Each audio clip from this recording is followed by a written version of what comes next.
Halo pemirsa, selamat pagi. Ya, apa kabar pemirsa TVR Parlemen? Kita berjumpa kembali dalam program TVR 09 bersama saya Dadi Ramadan dan juga rekan saya. Saya Rina Reski, dalam 30 menit ke depan kami akan sajikan kepada Anda sejumlah berita nasional khususnya dari sudut pandang DPR RI sebagai referensi Anda dalam memahami dinamika politik, hukum, ekonomi, sosial, dan juga budaya di Indonesia. Dan pemirsa TVR Parlemen adalah TVR 09.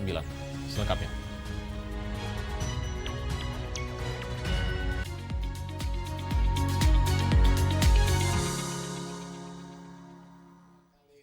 Pemirsa, Ketua Komisi 4 DPR RI Siti Hediati Soeharto mendukung komitmen pemerintah dalam memperbaiki tata kelola pupuk bersubsidi sehingga target swasembada pangan yang dijalankan pemerintah dapat tercapai dan mampu menyejahterakan petani. Jalankan fungsi pengawasan Panja Distribusi Pupuk Bersubsidi Komisi 4 DPR RI memastikan implementasi Peraturan Presiden atau Perpres Nomor 6 Tahun 2025 tentang tata kelola pupuk bersubsidi di Kabupaten Banyuasin dapat tepat sasaran.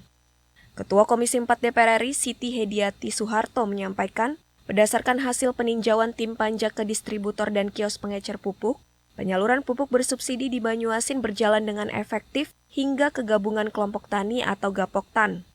Ia mendukung komitmen pemerintah dalam memperbaiki tata kelola pupuk bersubsidi, sehingga target swasembada pangan yang dijalankan pemerintah dapat tercapai dan mampu menyejahterakan petani.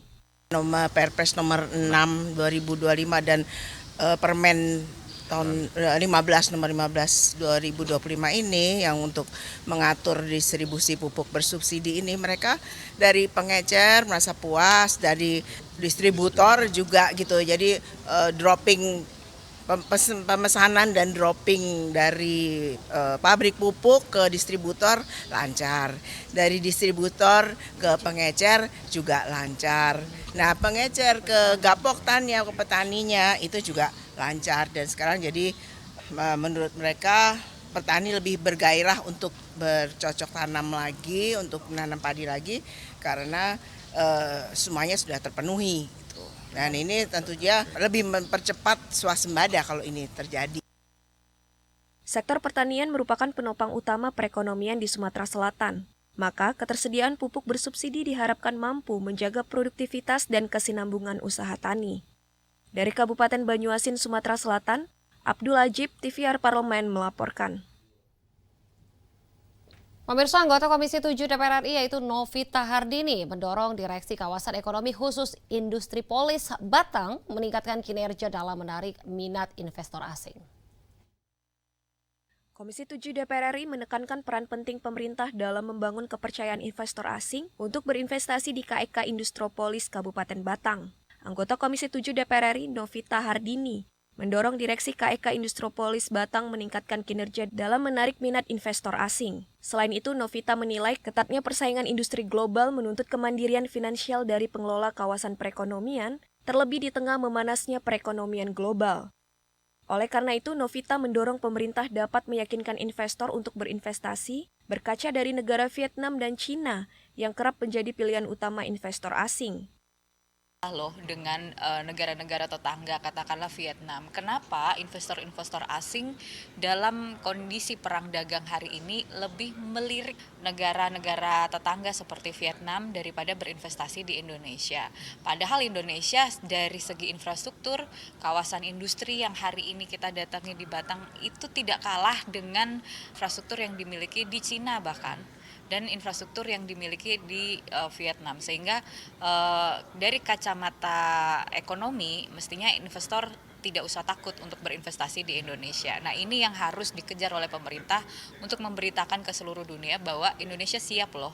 Lebih lanjut, Novita Hardini menyampaikan, KEK Industropolis Kabupaten Batang telah menyiapkan infrastruktur, ekosistem, dan sumber daya manusia. Namun, birokrasi yang rumit, perubahan insentif pajak bagi investor, dan minimnya perlindungan negara terhadap keamanan investor asing dinilai dapat menghambat capaian target pertumbuhan ekonomi 8%. Oleh karena itu, ia berharap pemerintah segera membenahi regulasi agar iklim investasi di Indonesia menjadi lebih baik. Dari Jawa Tengah, Adila Febianto, TVR Parlemen melaporkan.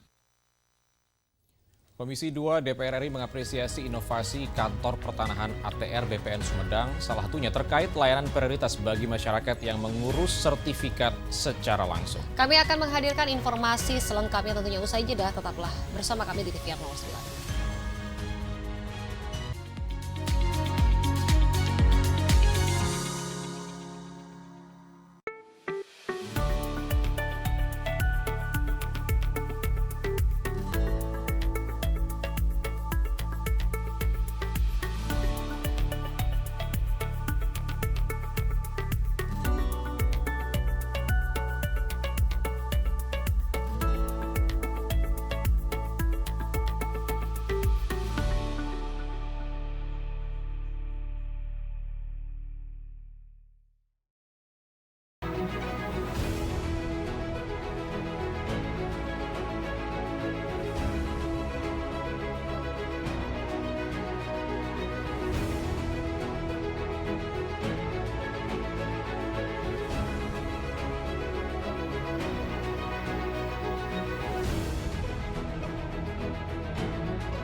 Kita kembali di TVR 09. Pemirsa, Wakil Ketua Komisi 2 DPR RI Zulfikar Arsesadikin menekankan pentingnya inovasi terkait layanan pertanahan agar proses administrasi dapat lebih cepat, mudah, dan juga transparan. Komisi 2 DPR RI mendorong kantor pertanahan ATR BPN Kabupaten Sumedang meningkatkan layanan pertanahan guna mendukung penerimaan negara bukan pajak atau PNBP sektor pertanahan. Wakil Ketua Komisi 2 DPR RI Zulfikar Arsesadikin menekankan pentingnya inovasi terkait layanan pertanahan agar proses administrasi dapat lebih cepat, mudah, dan transparan. Zulfikar mengapresiasi inovasi kantor pertanahan atau Kantah ATR BPN Sumedang, salah satunya terkait layanan prioritas bagi masyarakat yang mengurus sertifikat secara langsung. Ia juga mengapresiasi peran aktif Kantah ATR BPN Kabupaten Sumedang melalui program layanan antar sertifikat bagi dokumen yang belum diambil oleh masyarakat. Panja pengawasan PNBP di sektor pertanahan, kami mendapatkan paparan yang menurut kita apa yang sudah dikerjakan oleh teman-teman ATR BPN khususnya di Sumedang dalam memberikan layanan pertanahan perlu diapresiasi. Mereka punya banyak inovasi. Yang menarik adalah ketika ada masyarakat, ada pihak yang mau mengurus langsung layanan tersebut, mereka diberi prioritas. Dan mereka juga memberikan layanan antar sertifikat bagi yang belum diambil.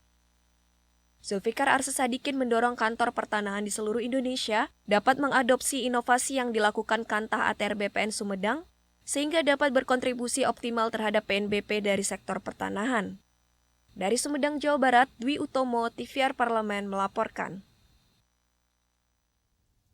Ketua Komisi 2 DPR RI yaitu Rifki Nizami Karsayuda di sini mengapresiasi kinerja kantor pertanahan Kabupaten Bandung yang telah menunjukkan tren positif dalam meningkatkan PNBP dari beberapa potensi, baik penerbitan sertifikat pajak HGB maupun pelayanan lainnya.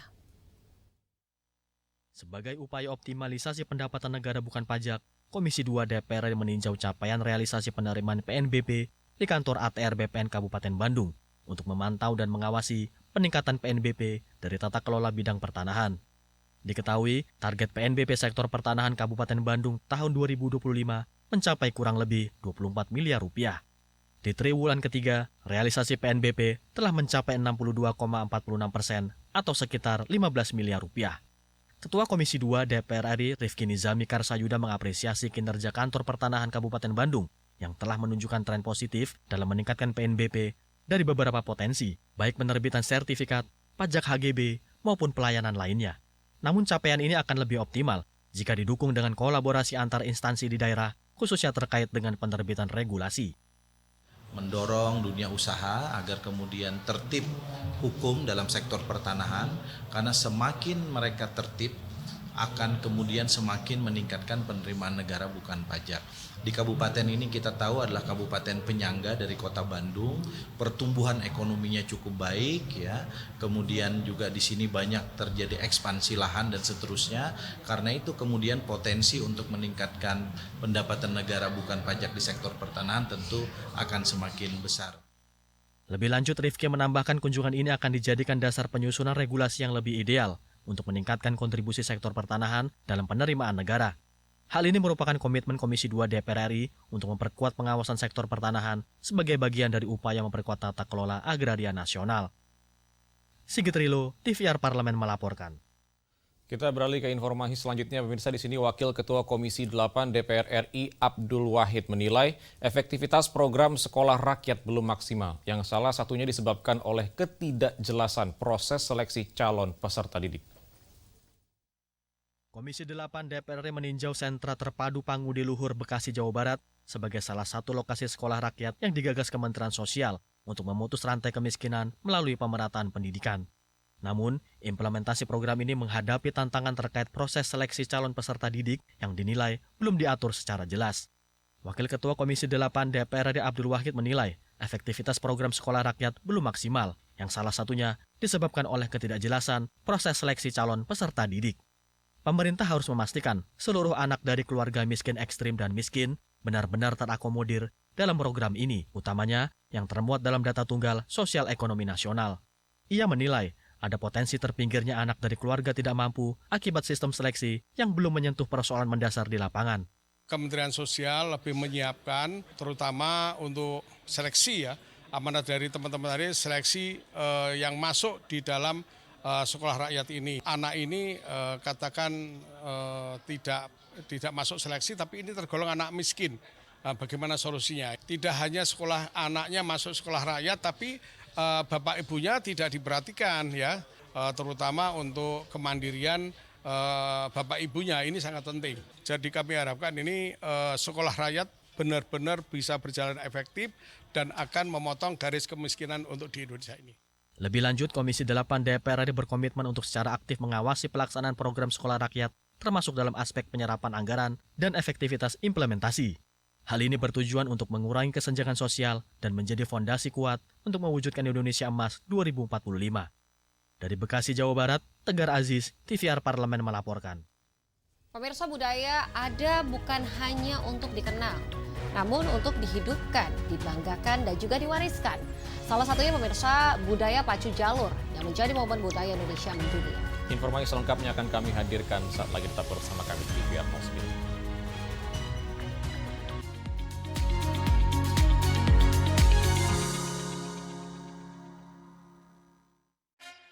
Yuk kita kenalan dengan anggota DPR RI periode tahun ini.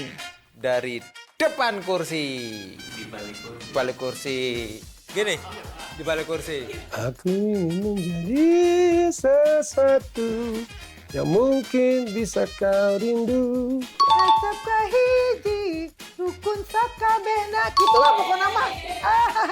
Semakin penasaran kan bagaimana kiprah karir politiknya? Hanya di TVR Parlemen. Bapak Ibu ini kan orang-orang pintar setaunya saya di Kemendikbud. Hakim yang memutuskan vonis bebas mereka sakit semua. Kalau memang ada yang terlibat, langsung pecat Pak, langsung beri sanksi. Usulkan.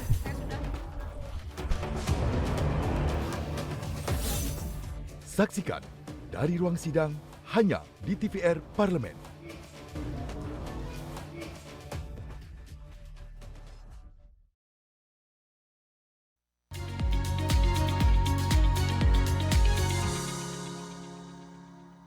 Kembali di TVR 09. Pemirsa, pacu jalur, yaitu budaya berusia ratusan tahun, maksud kami di sini asal Kuantan Singgingi, telah membuka mata dunia akan kekayaan budaya Indonesia. Dan hal ini menjadi momentum dalam mempromosikan lebih banyak budaya Indonesia ke kancah dunia, yang tentunya menjadi tanggung jawab kita bersama. Simak liputan mendalam yang telah dikemas oleh tim redaksi TVR Parlemen dalam segmen Lensa Parlemen.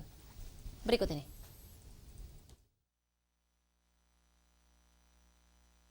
Aksi memukau bocah penari pacu jalur Rayan Arkandika membuat budaya asal Kabupaten Kuantan Singgingi Riau ini dilirik masyarakat, atlet, bahkan selebritas dunia. Tarian bocah 11 tahun tersebut diikuti sejumlah pesohor dunia, mulai dari pembalap MotoGP Marc Marquez, para pesepak bola klub asal Prancis Paris Saint-Germain, hingga atlet American football yang juga kekasih Taylor Swift, Travis Kelce. Diiringi musik latar berjudul Young Black and Rich yang dipopulerkan penyanyi Melly Mike, aksi Dika di atas perahu membawa budaya pacu jalur viral dan mendunia. Siapa sangka budaya berusia ratusan tahun asal Kuantan Singingi atau Kuansing bisa diterima begitu banyak masyarakat dunia. Melalui gerakan apik yang mengikuti ritme dayungan perahu, Dika memperkenalkan salah satu dari ribuan budaya di tanah air kepada dunia. Dalam balutan pakaian adat Kuansing teluk belanga serba hitam, lengkap dengan tanjak yang diikatkan di kepala serta kacamata hitamnya, Dika berperan sebagai Togakluan atau orang yang berdiri tegap di haluan perahu untuk menyemangati pedayung. Togakluan hanya boleh berdiri di atas perahu ketika perahu yang ditumpanginya sedang unggul dalam permainan. Jika tertinggal, Togakluan hanya duduk atau melompat ke sungai untuk mengurangi bobot perahu. Saat perahunya melaju kencang, Dika menari dan mencuri perhatian warganet TikTok. Meski gerakannya sederhana, aksi Dika dikaitkan dengan tren aura farming yang juga sedang viral di media sosial.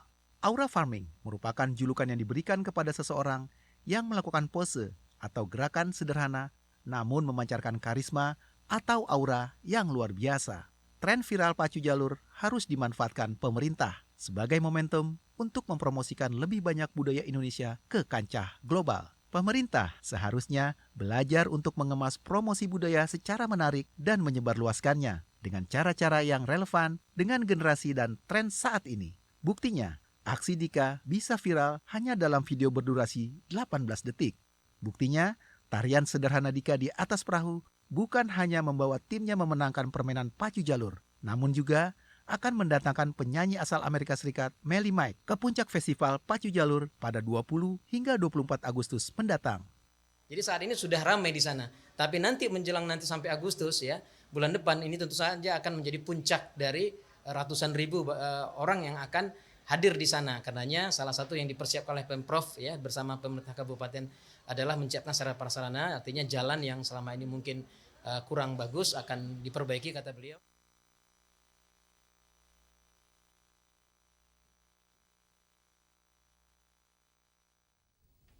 Pemirsa, tidak hanya budaya, bentangan alam Indonesia mulai dari Sabang di ujung barat hingga Merauke di ujung timur seakan tidak ada habisnya membuat setiap pengunjungnya berdecak kagum.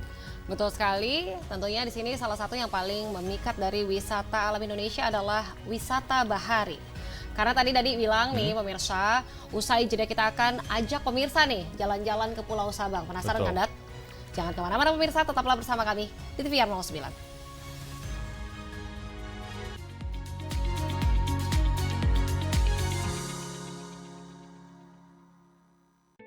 Selamat datang di Biro Pemberitaan Parlemen.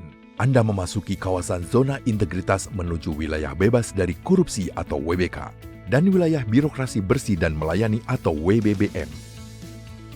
Biro Pemberitaan Parlemen berkomitmen penuh untuk mewujudkan wilayah bebas korupsi dan wilayah birokrasi bersih dan melayani. Komitmen kami, pejabat dan jajaran memiliki komitmen tinggi untuk mewujudkan WBK dan WBBM melalui reformasi birokrasi, khususnya dalam hal pencegahan korupsi dan peningkatan kualitas pelayanan publik. Kedua, bebas dari korupsi dengan terwujudnya wilayah bebas korupsi atau WBK, yang artinya bebas dari KKN, gratifikasi dan dari segala bentuk pungutan liar atau pungli. Terakhir, pelayanan prima dengan terwujudnya wilayah birokrasi bersih melayani, yaitu dengan meningkatnya kualitas pelayanan publik dan tercapainya kepuasan masyarakat terhadap pelayanan.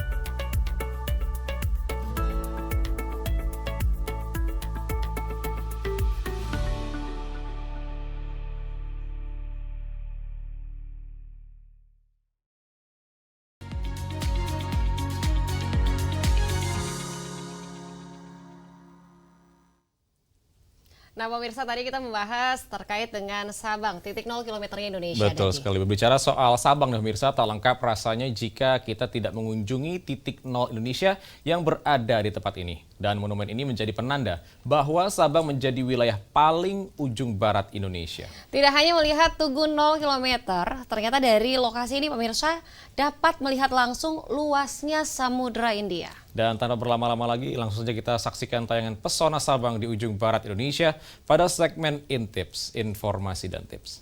Berikut ini.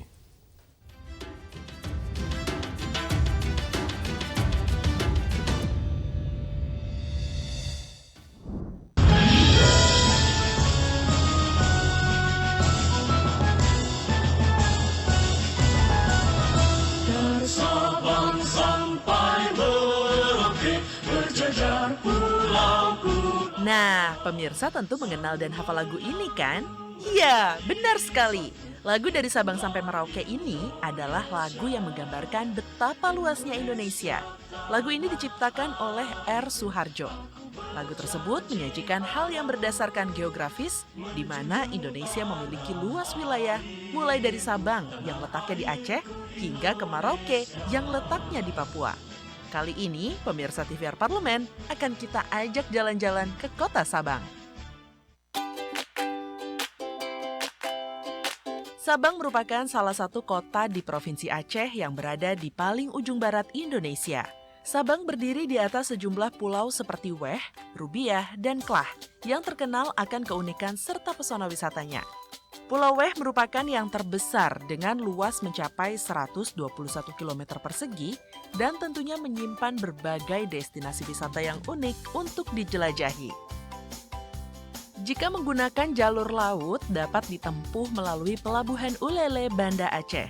Adapun angkutan penyeberangan yang dapat dipilih yaitu kapal motor ekspres dan kapal Roro Ferry yang akan mengajak Anda ke Pelabuhan Balohan, Sabang. Kapal motor ekspres yang lebih dikenal dengan sebutan kapal cepat, kapal yang hanya melayani penyeberangan penumpang ini membutuhkan waktu 45 menit untuk sampai ke Balohan.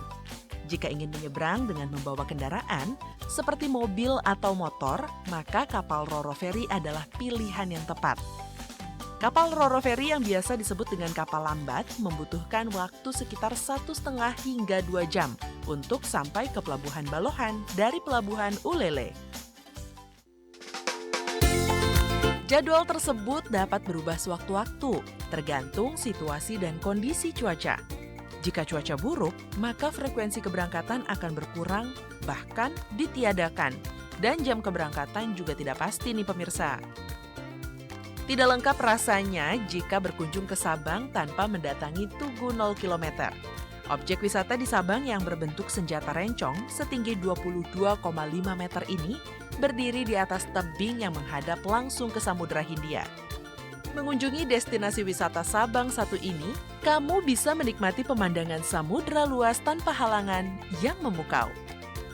Tugu yang diresmikan oleh mantan Wakil Presiden Republik Indonesia Tri Sutrisno pada 9 September 1997 itu menjadi penanda titik nol tanah air di bagian barat. Letak destinasi tempat wisata di Sabang ini berada di sisi barat Pulau Weh, atau tepatnya di Desa Iboih, Kecamatan Sukakarya. Dibutuhkan waktu tempuh sekitar 1 jam perjalanan menggunakan sepeda motor untuk ke lokasi tersebut dari Pelabuhan Balohan. Nah, gimana nih pemirsa TVR Parlemen? Menarik bukan jalan-jalan ke kota Sabang? Yuk terus traveling untuk menikmati keindahan pulau-pulau di Indonesia yang punya sejuta keunikan. Jangan bosan untuk mencintai Indonesia ya!